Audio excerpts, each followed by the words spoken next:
Okay, in this video, I'm going to teach you how to get good at anything. And I really do mean anything, but if I had to be more specific, how to get good at any skill. But if you clicked on this video, it's probably a skill that you want to get good at anyway, so let's just get right into it. And so throughout this video, I'm going to reference 4 different skills, which are chess, boxing, and then learning a language. We're going to use Spanish for this example, and then playing guitar, just so I can show you that what I'm talking about is applicable to a bunch of different things, not just one. And I chose these 4 specific skills because I've learned them all in some capacity, and they look very different on the surface, but the process that I have used and you can use to improve at each one of them is pretty much exactly the same. And you probably heard before how you can become relatively proficient at any skill with just 20 hours of focused practice, and that is true, but this video is going to be about what to do after those first 20 hours. So I'm basically going to assume that you've already put in those first 20 hours and you already know the basics of the skill that you want to get good at. And so for example, the basics in chess would be just like understanding how the pieces move, what a checkmate is, like the basic goals of the game, opening principles, and like minimizing stupid blunders. In boxing, this would just be knowing the basic punches, how to throw them, basic footwork, how to defend. And then with learning a language like Spanish, this would just be like knowing the basic words, basic phrases, how the language is structured. And then playing guitar, just like the basic 4 or 5 chords, how to play them, how to strum,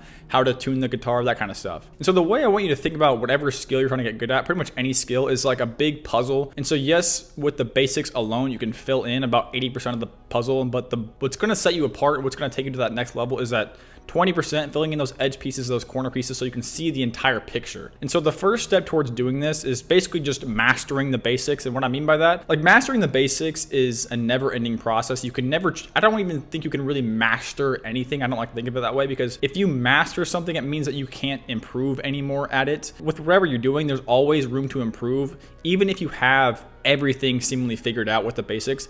And the way you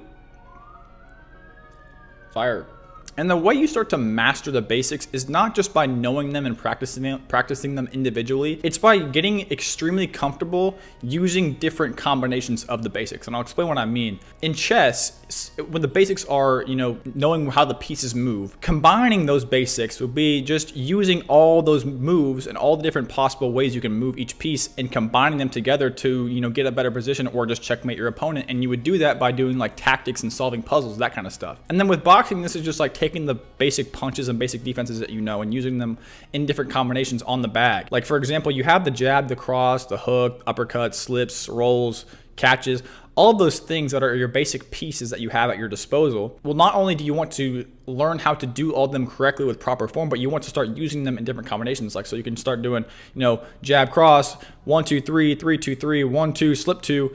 And you want to get used to fitting all those pieces together in as many different ways as you possibly can, because the more you can do that, the more comfortable you can get just using them in different orders and transitioning in between them, the more comfortable you will get with just the basics in general. And then with learning guitar, this looks very similar. You have all your basic chords. You have E minor, G, D, E, F, A minor. So the way you would combine the basics, combine those chords, just like playing different songs. Maybe you go on this, there's an app called Tabs where you can go and find different songs that you hear and just look them up. And then, they have the chords kind of written out and the strumming patterns. And so you can go on there and just start playing different songs that require you to use those chords in different orders, because with just the 5 or 6 basic chords, you can play pretty much any song. Like it's pretty ridiculous. Like you don't have to learn like a ton of crazy different chords. And if you've played an instrument before, specifically like guitar, it's very different to play those chords in order and like transition in between them rather than just playing one at a time. Because transitioning between chords and just playing chords, even if you know exactly how your fingers are supposed to be positioned on the guitar, on the neck, it is very, very different. So the more comfortable you can get transitioning in between the chords, the better you're going to get with each chord, the more comfortable you will feel. And then with learning a language like Spanish, this is just like using the basic words and phrases that you know and seeing kind of just how many different sentences you can create with them. Like, for example, this is going to be very basic, but like you have hola, me llamo Kendall, soy de viernes, me gusta baseball. Those are like 4 different pieces, 4 different words / phrases that you can have. And then like you can make a sentence out of those 4 pieces. So like, hola, me llamo Kendall, soy de viernes, me gusta baseball. That's an entire sentence. But of course, like those little pieces don't really mean much on their own. But if you can create a bunch of different sentences, it'll give you a better understanding of the entire language, because you can start to understand how each of those pieces fit together in like the real world, like in the language itself. And this process, really, no matter what you're doing, whatever you're trying to get good at, it might not be pretty at first, but that's okay. Like it's perfectly fine. You have to find peace in the fact that mastering the basics and getting really, really good at the basics is a never-ending process. And really what separates the people that are average and the people that are great is just how good they do the basics. And so the second step in this process, after you have like a pretty solid understanding of the basics, is creating a second brain and then adding in your own unique style. And when I say creating a second brain, I just mean creating some sort of database where you can store all of the tools that you have in your arsenal so that you're not just relying on your brain to remember everything that you've ever learned. So for example, in chess, you typically want to have like 3 openings to play. And if you're not familiar with chess, it's just like the opening is just like the first phase of the game. And so like with the white pieces, since you move first, you only need like just 1.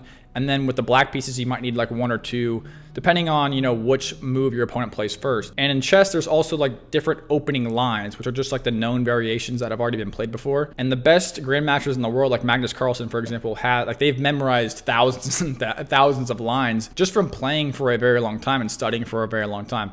And you don't need to do that, like especially at this point, but you can take something from this. If you can just memorize just a few of the most popular lines in the opening that you choose, which would be your style, you will already have a very, very massive advantage over most players, because most players, especially at the lower levels, just don't do this. And what I have done specifically for chess is I use this like app, or it's also on the internet, called Chessbook.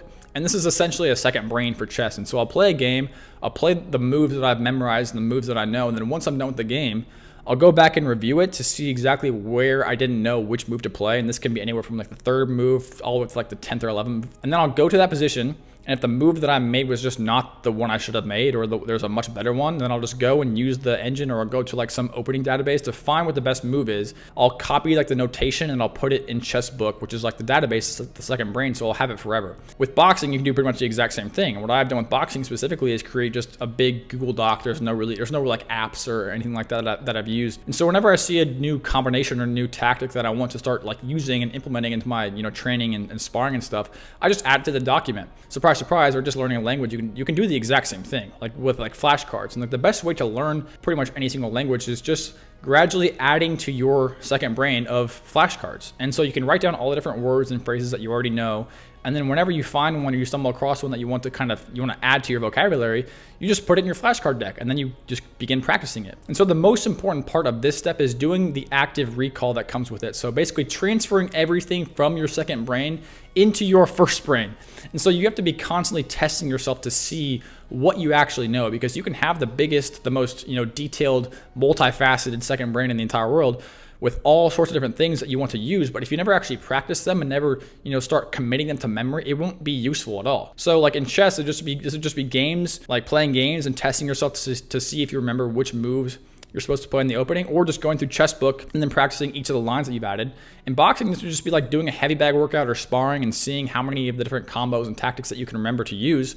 And then with language learning, this is just like practicing those flashcards, or just using what you have and what you know in real conversations. And so the third step, and then probably the most underlooked step in this entire process, is just watching and studying the masters at whatever skill you're trying to improve at. And then basically adding whatever you can, whatever you learn from them, into your second brain. Studying the games of a grandmaster who plays the opening that you want to play, and then finding the specific lines that they've played and maybe some tactics, and then putting them into the Chessbook. And then in boxing, watching pro fighters and then like picking out combinations and tactics that you see, putting those into your second brain.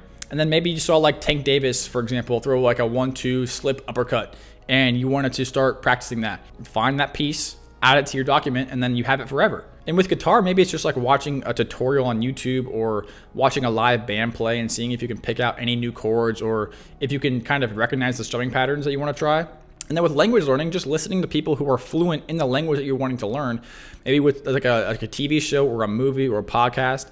And then every single time you hear a word or a phrase that you don't know and you want to learn, looking it up and adding it to your flashcard deck. And not only is this very, very good at just getting good at the skill you want to learn, but it's also really good for just exposing yourself and immersing yourself in whatever you're trying to get good at is so powerful, because at a certain point, once you have a basic understanding of what you're trying to learn and get good at, your brain is just going to start learning for you. And you think about how like babies learn a language, they don't have like flashcards, they don't have this stuff to use at their disposal.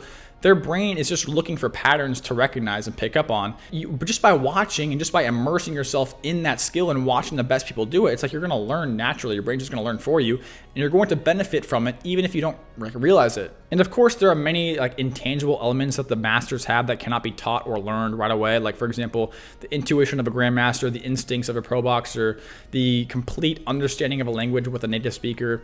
And then like all of those things you cannot instantly learn or memorize like right away. You have to earn them by working at them persistently with time.